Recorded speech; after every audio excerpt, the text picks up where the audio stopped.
और इस समय की बड़ी खबर, प्रधानमंत्री नरेंद्र मोदी के वार पर समाजवादी पार्टी के अध्यक्ष अखिलेश यादव ने पलटवार किया है। अखिलेश यादव ने ट्वीट कर जवाब दिया है और लिखा है कि बीजेपी के लिए रेड अलर्ट है, महंगाई का, बेरोजगारी का, बेकारी का, बता दें, और किसान मजदूर की बदहाली का भी, हाथरस लखीमपुर महिला व युवा का उत्पीड़न का, बर्बाद शिक्षा, व्यापार और स्वास्थ्य का, और लाल टोपी का, क्योंकि वो ही इस बार बीजेपी को सत्ता से बाहर करेगी। अखिलेश यादव ने आगे लिखा है, लाल का इनकलाब होगा, 22 में बदलाव होगा।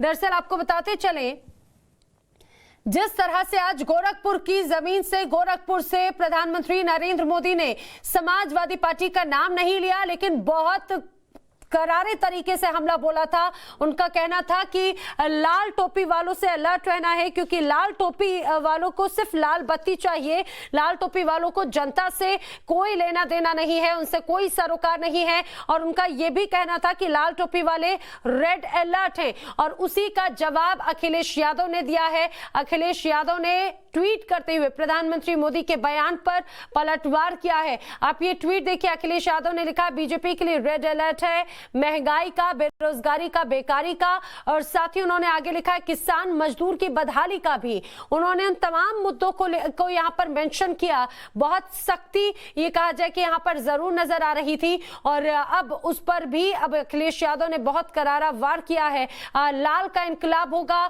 22 में बदलाव होगा। की भीड़ है, किस तरह से देख रहे हैं, ये भीड़ क्या बता रही है कि इस गठबंधन को लेकर? ये बदलाव की आवाज है, लोग बदलाव चाहते हैं। यहाँ का किसान भारतीय जनता पार्टी का सफाया चाहता, यहाँ का नौजवान नौकरी और रोजगार चाहता है। किसान के साथ जो धोखा हुआ है, इन्होंने जो वादे किए थे, इनका झूठ निकला, इनके वादे जुमले निकले। ये झूठ का फूल लगातार झूठ बोल रहा है। उम्मीद जो थी लोगों को कि खुशहाली आएगी डबल इंजन सरकार से, लेकिन इधर डबल इंजन की सरकार फेल होते हुए नजर आ रही है। इसलिए ये जनता बदलाव करेगी इस बार। क्या लगता है, एक ये मोस्ट अवेटेड गठबंधन था जिसका सब लोग इंतजार कर रहे थे, अभी क्या डिस्कशन हुआ, किस तरह से चुनाव की रणनीति आगे की बनेगी? देखिए, लगातार इसी तरह के कार्यक्रम होंगे। मुझे याद है मऊ में खदेड़े का नारा दिया गया था। यहाँ आते आते मुझे लगता है भारतीय जनता पार्टी का सूरज डूब जाएगा, सफाया होगा। ये किसान वो है जो अपना हक चाहता है, किसान गन्ने का भुगतान चाहता है, महंगाई कम हो, समय पर खाद मिले, कीटनाशक दवाइयाँ मिले। सर, आज आपने एक नारा दिया, हमारे और आपके बीच जो पैदा करे खाई वही असली भाजपा। ये सच्चाई है कि आज जब चुनाव आ रहा है तो इनके नेताओं की भाषा बदल रही है, और भाषा बदलने से ये चाहते हैं कि समाज में खाई पैदा हो, तो जो खाई पैदा करने वाले वही भाजपाई हैं। सर, एक आपको वाले प्रधानमंत्री गोरखपुर में थे, आज उन्होंने कहा है कि आज पूरा यूपी भली भांति जानता है कि लाल टोपी वालों को लाल बत्ती से मतलब रहा है, आपके दुख तकलीफों से नहीं। लाल टोपी वाले हमेशा विकास के विरोधी और सत्ता के लालची थे। कम से कम प्रधानमंत्री जी को वो याद रखना चाहिए, और मुख्यमंत्री जी को बताना चाहिए प्रधानमंत्री जी को कि जिस पूर्वांचल समाजवादी पूर्वांचल एक्सप्रेस वे का उद्घाटन हुआ है, उसका उन्होंने शिलान्यास किया था। और कम से कम ये बताना चाहिए, जो जीप से कुचले थे किसान, वो मंत्री और उनके जो समर्थक थे, उनके खिलाफ कानूनी कार्रवाई कब होगी और किसानों को न्याय कब मिलेगा? तो आपने सुना अखिलेश यादव का। अखिलेश यादव ने भी पलटवार किया है। हालांकि ये आप उनका बयान भी सुन रहे थे, लेकिन जो उन्होंने ट्वीट किया वो बेहद सख्ती से तमाम विषयों के साथ में जवाब दिया है। मेरे सहयोगी अंकित त्यागी इस समय मेरे साथ में है। अंकित, गोरखपुर से प्रधानमंत्री मोदी ने समाजवादी पार्टी का नाम नहीं लिया, लेकिन लाल टोपी का जिक्र करते हुए करारे वार अखिलेश यादव पर और समाजवादी पार्टी पर किए, जिसका जवाब और पलटवार भी अखिलेश यादव ने किया है।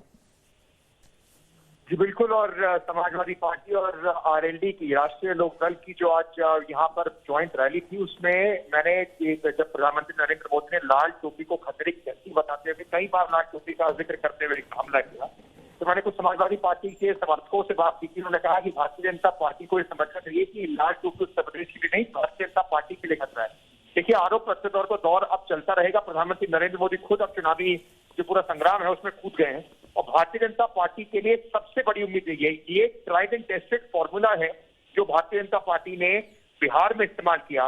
लालू के जंगल राज की बात करते करते उन्होंने पूरी कोशिश करी कि कहीं ना कहीं प्रधानमंत्री हर बार कानून व्यवस्था पे बात करें, लोगों को इस बात का डर महसूस कराएं कि अगर ये सरकार जाती है तो उनका क्या हो सकता है, और उसका फायदा उन्हें बिहार में हुआ। क्या जनता उत्तर प्रदेश में भी उसी दाव को पूरी तरीके से सफल होने देगी, ये अभी देखना पड़ेगा।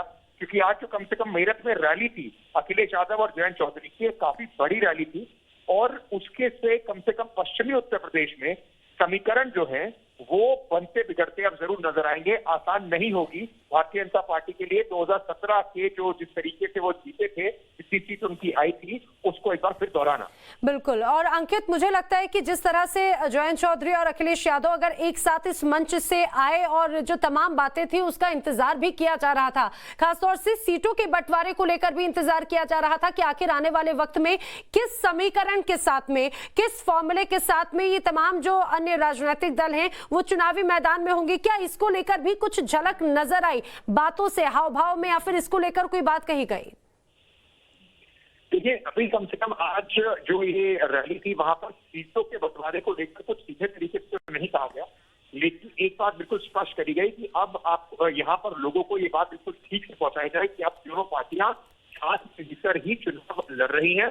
और साथ ही साथ कोशिश ये भी की कि उत्तर प्रदेश में जो एक समीकरण बिगड़ा था आरएलडी के लिए, आरएलडी का एक पारंपरिक जो वोट बैंक रहा है, जो एक दलित जात मुसलमान वोट बैंक रहा है, उसमें चेंज न लगे, इस वजह से दोनों पार्टी साथ में आई है। और इसी वजह से कोशिश की जा रही है कि यहाँ पर एक विनिंग कॉम्बिनेशन बीजेपी के खिलाफ जरूर बनाई जाए। देखना ये होगा कि जब सीटों का बंटवारा अनाउंस होता है, कितनी सीटें, जैसे दूसरे बता रहे हैं 36 सीटों की बात कर रही, 36 सीटों से मिल पाती है, मिल पाती है, उन सब के बाद ही तय हो पाएगा कि यहाँ पर किस तरह का माहौल। बिल्कुल।